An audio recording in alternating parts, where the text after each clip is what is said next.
पहला पॉइंट जो आज आपने नोट करना है, अपनी लाइफ में अगर आप वो चीजें देखना चाहते हो जो एक विश्वासी, आम विश्वासी कभी नहीं देख सकता, जो एक नॉमिनल सा बिलीवर जो हर संडे सिर्फ चर्च जाता है और अपनी ब्लेसिंग के लिए खुदा से हर वक्त मांगता है, वो कभी वो ब्लेसिंग्स, वो आशीष, वो सामर्थ नहीं देख सकता जो वो विश्वासी देख सकता है जिसने ये ठान लिया हो कि मैं अपने घराने समेत यहोवा की सेवा करूंगा। क्योंकि सेवा करना सिर्फ प्रेरितों का काम नहीं, पास्टर्स का, प्रॉफिट्स का, इवेंजलिस्ट का और दूसरे लोग टीचर्स का काम नहीं।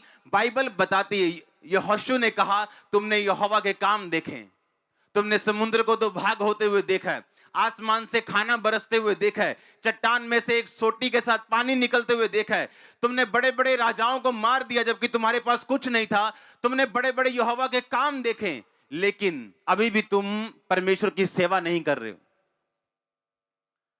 अगर सेवा सिर्फ प्रेरितों का काम होता या सिर्फ सेवकों को ही सेवा करनी होती तो यहोशू ये ना कहता कि तुम लोग चुन लो कि तुम किसकी सेवा करोगे।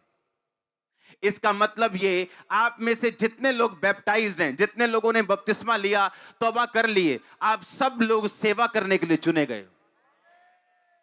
और मैं आपको बताता हूं, जिस बंदे ने इस धरती के ऊपर परमेश्वर की सेवा की है उसका वंश कभी टुकड़े नहीं मांगे उसने। मैं आपको सच कह रहा हूं।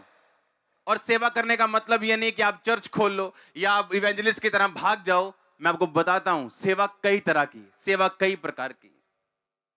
मेरा बिलीव यह है कि अगर आप चर्च में 1 साल से ज्यादा के मेंबर हो तो आपको वॉलंटियर होना चाहिए, आपको दरी साफ करने वाला होना चाहिए, गवाहियां लिखने वाला होना चाहिए, या क्वायर में होना चाहिए, या प्रेयर आर्मी में होना चाहिए, आपको किसी ना किसी डिपार्टमेंट में जरूर होना चाहिए। चाहे आप दूर क्यों नहीं रहते, चाहे आप महीने में 1 मीटिंग अटेंड करने के लिए क्यों नहीं आते बॉम्बे से, आपको तब भी मिनिस्ट्री का हिस्सा बनना होगा अगर आप स्पेशल परमेश्वर से आशीष चाहते हो तो। होता क्या है, क्यों परमेश्वर चाहता आप सेवा करें? बाइबल बताती है, यूहन्ना 12 उसकी 26 आयत को जब हम पढ़ते हैं, लिखा, यदि कोई मेरी सेवा करे तो मेरे पीछे हो ले। अपनी स्क्रीन की ओर देखो, जहां मैं हूं वहां मेरा सेवक भी होगा। यदि कोई मेरी सेवा करे तो पिता उसका आदर करेगा। कौन आदर करेगा? पिता। जब आपको अगर देश का प्रेसिडेंट बोले कि अगर तू ये काम करे तो मैं तेरा आदर करूंगा, वो आदर कैसा होगा आप सोच सकते हैं। जब देश किसी का आदर करता है तो वो उसको सम्मानित करता है, पद्म भूषण, पद्म विभूषण। हां, परमेश्वर ने कहा अगर तुम मेरी सेवा करोगे मेरा पिता तुम्हारा आदर करेगा। अब सोच लो वो आदर कैसा होगा। इसीलिए जो सेवक सच्ची तरह से परमेश्वर की सेवा करते हैं उनके खिलाफ जो मर्जी हो जाए उनका आदर हमेशा बढ़ता है, कम नहीं होता। आपने नोटिस किया होगा, परमेश्वर ने कहा अगर तू मेरी सेवा करे तो मैं तेरा आदर करूंगा, मैं तेरी इज्जत करूंगा।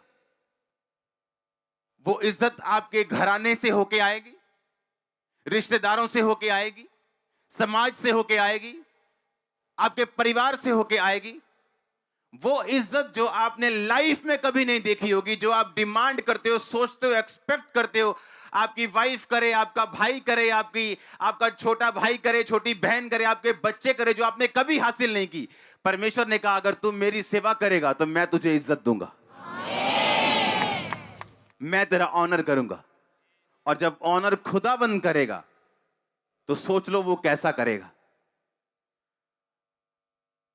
अगर सर्वशक्तिमान परमेश्वर आपकी इज्जत करेगा तो सोच लो वो कैसी करेगा।